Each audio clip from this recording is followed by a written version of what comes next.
অনেকদিন আগেকার কথা। একটা গ্রামে একটা কালো বাঁদরের ভয় ছিল।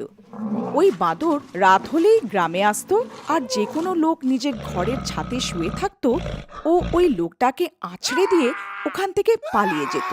তারপর একদিন চামান জঙ্গলের ভেতর দিয়ে যাচ্ছিল, তখনই ওই কালো বাঁদর তার উপরে হামলা করে দেয়। আরে বাবা রে, এই কালো বাদর কোথা থেকে এসে গেল? আরে মরে গেলাম রে, আরে পালাও। তারপর ও খুব জোরে পালাতে লাগলো আর দৌড়তে দৌড়তে নিজের বাড়ির ভেতরে ঢুকে গেল।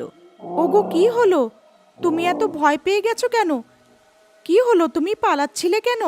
আর কি বলবো, আজ তো আমি খুব জোর বেঁচে গেছি।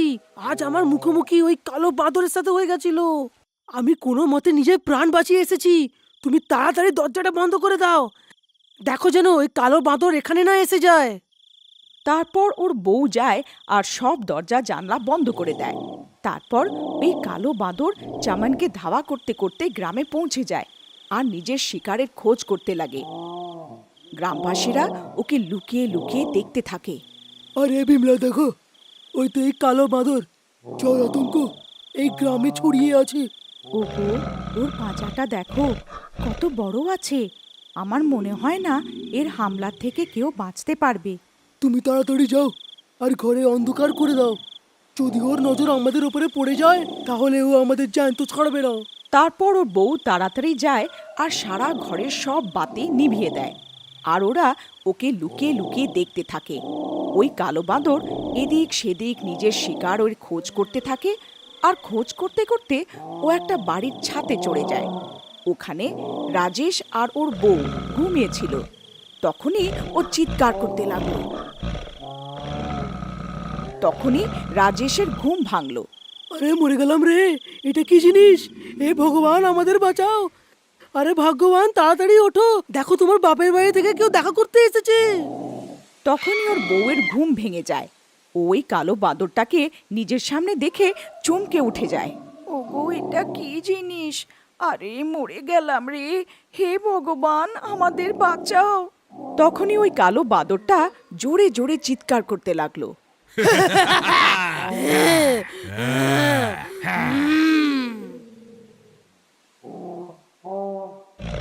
তারপর ওরা দুজন তাড়াতাড়ি নিজের বাড়ির ছাদ থেকে নিচে নেমে যায় আর ঘরের ভেতরে গিয়ে লুকিয়ে পড়ে।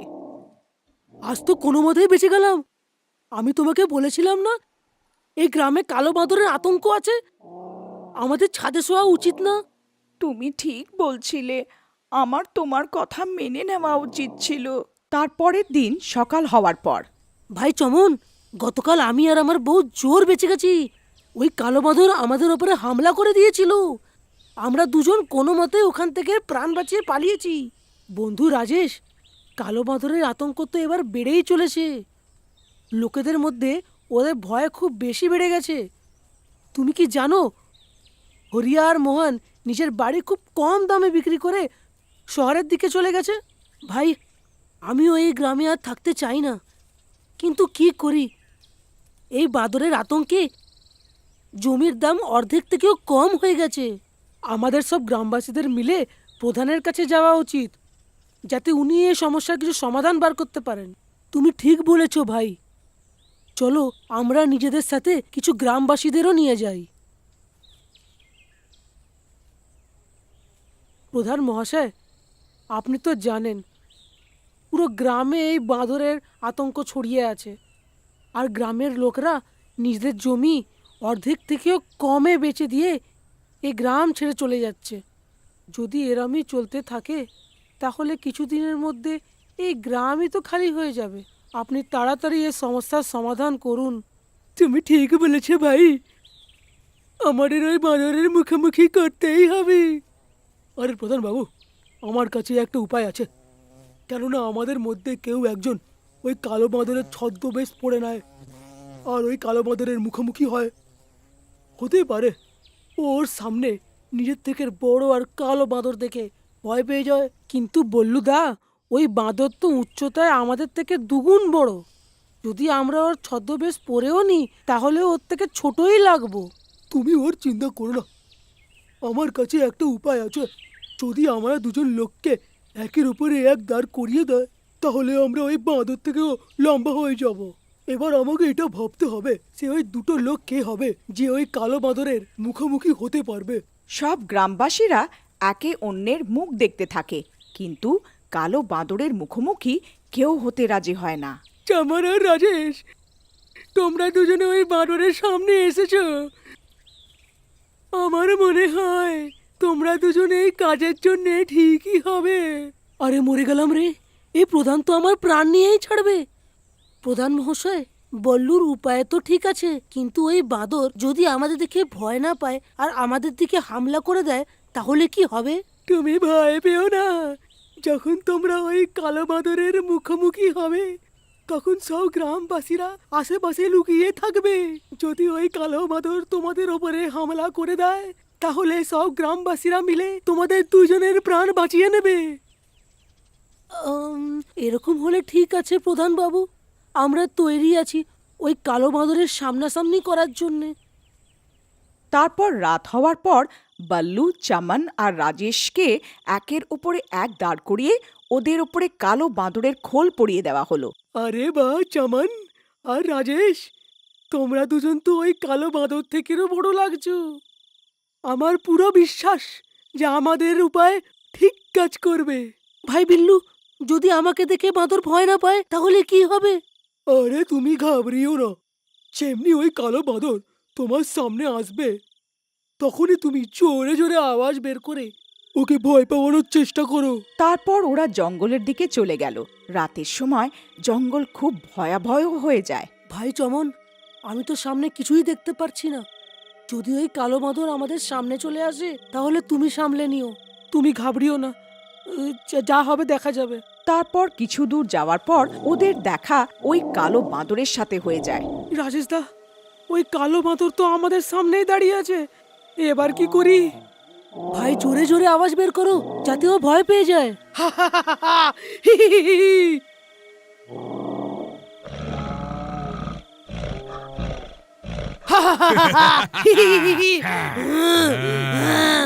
এই বাঁদর, আমি তোর থেকে বেশি শক্তিশালী, আমি তোকে এবার ছাড়বো না।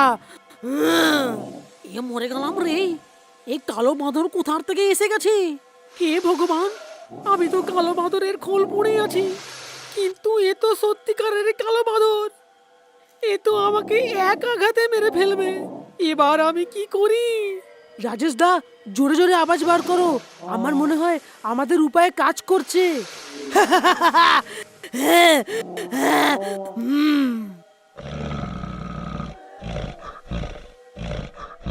আরে মরে গেলাম রে, এ সোজা এখান দিয়ে আসছে। আরে পালাও রে, নিজের প্রাণ বাঁচিয়ে পালাও রে, আজ তো মরে গেলাম। এই কালো বাঁদরের ছদ্মবেশটা আমার কাল হলো। তারপর ওই কালো বাঁদর পালাতে পালাতে একটা পাথরের সাথে আঘাত খায় আর পড়ে যায়। যেমনই ও পড়ে যায়, ওর মুখোশটা ওর মাথার থেকে বেরিয়ে আসে। আরে মরে গেলাম রে, হায় রে মরে গেলাম রে। তখন চমন আর রাজেশও ওখানে পৌঁছে যায়। আরে বাঁদর ভাই, আমাকে ক্ষমা করে দাও, আমি কোনো কালোর বাঁদর নয়, আমি তো এক সাধারণ মানুষ।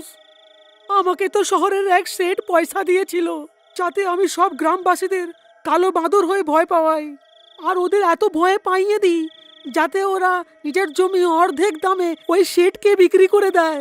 আমায় ক্ষমা করে দাও। আরে রাজেশ দা, এ তো কোনো কালো বাঁদর না, এ তো কোনো ছদ্মবেশী বেরোলো। তারপর চমনও নিজের মুখোশ খুলে দেয়। ওই ছদ্মবেশী চমনকে দেখে হতবাক হয়ে যায়।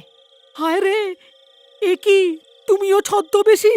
হ্যাঁ, আমিও কোনো কালো বাঁদর নয়, আমরা তো বেশ তোমাকে এখান থেকে তাড়ানোর জন্য এসেছিলাম, কিন্তু তুমি কিছু অন্যই বেরোলে। আমায় ক্ষমা করে দাও ভাই, আমি যা কিছু করেছি শুধু পয়সার লোভে করেছি। আমি এই গ্রামকে সব সময়ের জন্য ছেড়ে চলে যাব। তখনই ওখানে সব গ্রামবাসীরা পৌঁছে যায়। ওরা ওই ছদ্মবেশীকে দেখে আশ্চর্য হয়ে যায়। আরে এটা তো কোনো ছদ্মবেশে যে বাঁদর সেজে আমাদের ভয় পাওয়াতো। প্রধান বাবু, আমায় ক্ষমা করে দিন, আমি এরাম ভুল আর করব না।